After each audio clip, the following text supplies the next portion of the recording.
अस्सलाम वालेकुम स्टूडेंट। आज की इस क्लास में हम लीनियर मैपिंग से रिलेटेड बात करेंगे।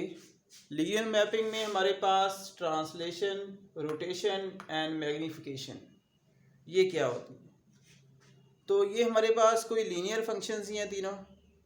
अब जो हमारे पास ट्रांसलेशन है उसको मैंने लिखा है complex linear function T of G. T translation से इसको T of G, G as a complex है और इसको इक्वल रख लिया मैंने जी प्लस बी के इक्वल। बी जो है यहाँ पर जीरो के इक्वल नहीं होगा, इज कॉल्ड द ट्रांसलेशन। तो ये है इसकी डेफिनेशन कि जब भी हम ट्रांसलेशन में लिखेंगे किसी कम्प्लेक्स लीनियर फंक्शन के लिए तो टी ऑफ जी को हम लिख देंगे किसके इक्वल, जी प्लस बी के इक्वल और B not equal to zero. Let अगर डब्ल्यू हमारे पास कोई एक्स प्लस आयोटा वाई है और बी को हम सपोज करते हैं X not plus iota Y not है, तो अगर इस फंक्शन की जगह मैं जी की जगह क्या पुट कर दूँ, एक्स प्लस आयोटा वाई, और हमारे पास जी जो है वो किसके equal, X plus iota Y के इक्वल, या इसको मैं अभी यहाँ पर जी इसका नाम रख देता हूँ। तो जो बी है उसकी जगह मैंने क्या लिख दिया, X not iota Y not. तो यहाँ से रियल पार्ट को अलग कर दिया, इमेजिनरी पार्ट को अलग कर दिया। वाई वी टेक बी अगर जीरो के इक्वल नहीं है तो तब हम इसको इस तरह लिखते हैं। अगर हमारे पास बी जीरो के इक्वल है then function will become identity function. तो फिर हमारे पास क्या होगा, ये सिर्फ आइडेंटिटी फंक्शन होगा। And our figure not be translate from one plane to another plane. तो कोई भी डायग्राम अगर उसकी ड्रा करेंगे तो वो एक प्लेन से दूसरी प्लेन पे ड्रा नहीं होगी। ठीक है, अगर बी जीरो के इक्वल कोई आइडेंटिटी फंक्शन बनाता है। तो यहाँ पर इसको मैंने प्रॉपर्टीज में लिखा हुआ है, properties of translation. The property of translation is that it can translation figure from one plane to another plane without changing. अगर ये जी प्लेन है तो ये हमारे पास इसके ट्रांसलेशन यहाँ पर कोई ना कोई इसके पॉइंट होंगे, तो ये फंक्शन ट्रांसलेट हो जाएगा डब्ल्यू प्लेन के अंदर। ठीक है स्टूडेंट, इसके बाद हम देखते हैं रोटेशन क्या है, फिर देखेंगे इसकी मैग्नीफिकेशन क्या है।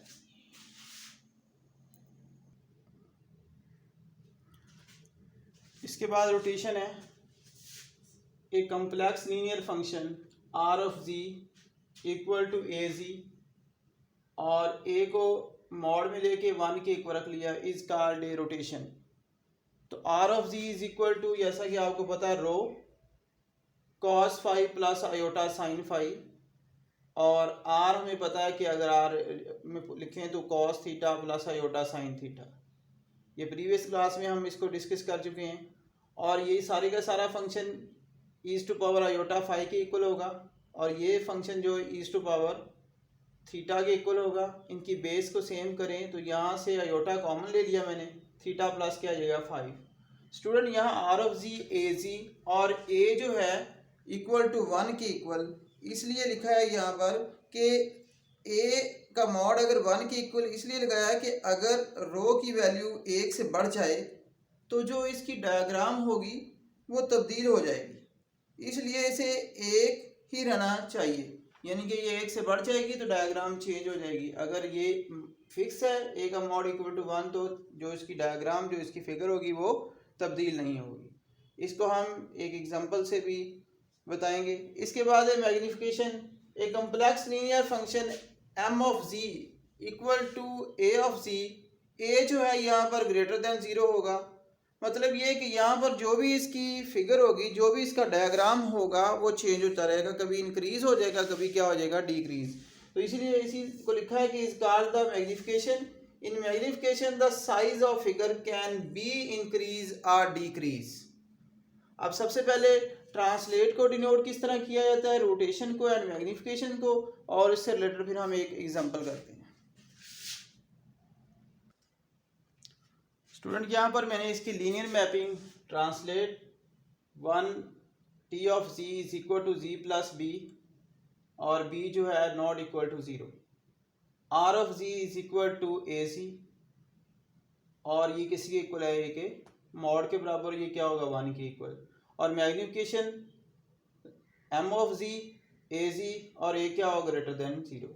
यहाँ पर हमारे पास जो ट्रांसलेट है, यहाँ पर अगर बी ज़ीरो के इक्वल आ जाता है तो ये आइडेंटिटी फंक्शन हो जाएगा, और यहाँ पर जो इसका फिगर होगा वो चेंज नहीं होगा। यहाँ पर हमारे पास आर ऑफ जी ए का मॉड अगर 1 के बराबर है तो यहाँ पर जो है वो फिगर चेंज नहीं होगा। अगर ये हमारे पास 1 से ज़्यादा हो जाती है वैल्यू ए की तो यहाँ पर फिर डायग्राम जो है इसकी चेंज हो जाएगी। और मैग्निफिकेशन में क्या है कि अगर ए ग्रेटर देन 0 है, इसका मतलब है कि यहाँ पर जो फंक्शन आएगा लीनियर मैपिंग का, कम्प्लेक्स लीनियर मैपिंग फंक्शन का, वहाँ पर ये इंक्रीज भी हो सकता है फंक्शन और इसकी जो डायग्राम है वो डिक्रीज भी हो सकती है। आइए देखते हैं इससे रिलेटेड एक एग्जांपल।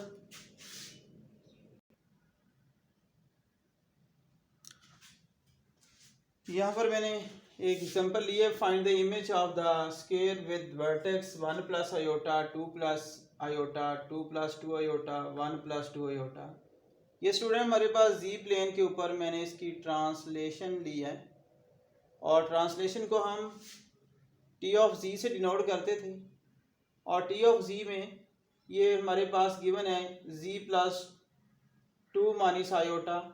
तो फर्स्ट जो हमारे पास इसकी इनपुट है वो 1 प्लस आयोटा है। अगर मैं जी की जगह 1 प्लस आयोटा लिखता हूँ तो इधर भी जी की जगह 1 प्लस आयोटा 2 माइनस आयोटा, ये कट के हमारे पास आंसर क्या आ जाएगा 3। तो ये हमारे पास डब्ल्यू प्लेन जो कि आउटपुट आ जाएगी। इसी तरह 2 प्लस आयोटा पुट की तो ये 4 आ गया। फिर इसी तरह 2 प्लस 2 आयोटा पुट की तो ये 1 प्लस 2 आयोटा पुट करने के बाद इसका result 3 plus 4 iota 3 plus iota आ गया। ये हमारे पास एक्स एक्सिस की वैल्यू, ये हमारे पास वाई एक्सिस की वैल्यू। तो ये मैंने ट्रांसलेट फंक्शन यानी कि जी प्लेन में मैंने इन तमाम वैल्यूज़ को 1 plus 2 iota 2 plus 2 iota 1 plus iota 2 plus iota को जब पुट किया तो उस फंक्शन से वैल्यू जो हमारे पास आई है वो क्या आ गई 3 4 एक्स एक्सिस की, और ये वाई एक्सिस की वैल्यू क्या है 4 plus iota and 3 plus iota. ये हमारे पास क्या है डब्ल्यू प्लेन। तो लीनियर मैपिंग कम्प्लेक्स के अंदर हमने कुछ इस तरह एग्जांपल ली है। उस एग्जांपल के अंदर ये मैंने 4 वर्टेक्स की वैल्यू फंक्शन ऑफ ट्रांसलेट में पुट करके वहाँ से जी प्लेन से डब्ल्यू प्लेन में उसको कन्वर्ट कर दिया है। ठीक है स्टूडेंट।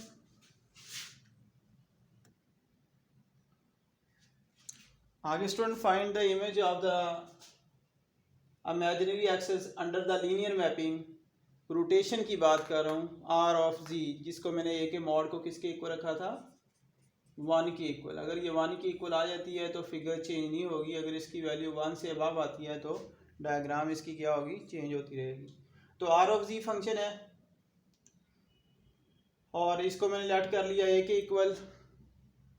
अब इसकी अगर मैं मैग्नीट्यूड लेता हूँ तो यहाँ से इसका रिजल्ट जो है 1/2 प्लस 1/2 ये 1 के इक्वल आ जाएगा। तो ए का मॉड किसके इक्वल है 1 के इक्वल। और यहाँ से अगर मैं इसका एंगल निकालना चाहूँ, क्योंकि अगर हम कहते हैं ये एक्स है ये वाई है इन पोलर फॉर्म, तो यहाँ से tan inverse Y by X theta की वैल्यू π/4 आ जाएगी। तो यहाँ से जो जी प्लेन से जो रोटेट होगा फंक्शन वो डब्ल्यू प्लेन का ये एंगल जो है 135 डिग्री का बन जाएगा, क्योंकि 90 π/4 45 हमने निकाल लिया है। 90 में इतना इसमें ऐड करेंगे तो ये किसके इक्वल होगा 135 डिग्री के इक्वल। तो ये हमारे पास रोटेशन थी आर ऑफ जी की। तो यहाँ से हमने इसका सोल्यूशन फाइंड कर लिया कि वो किसके इक्वल आ गया 135 के इक्वल आ गया। तो ये था हमारे पास ट्रांसलेशन रोटेशन लीनियर मैपिंग का मेथड। Thank you.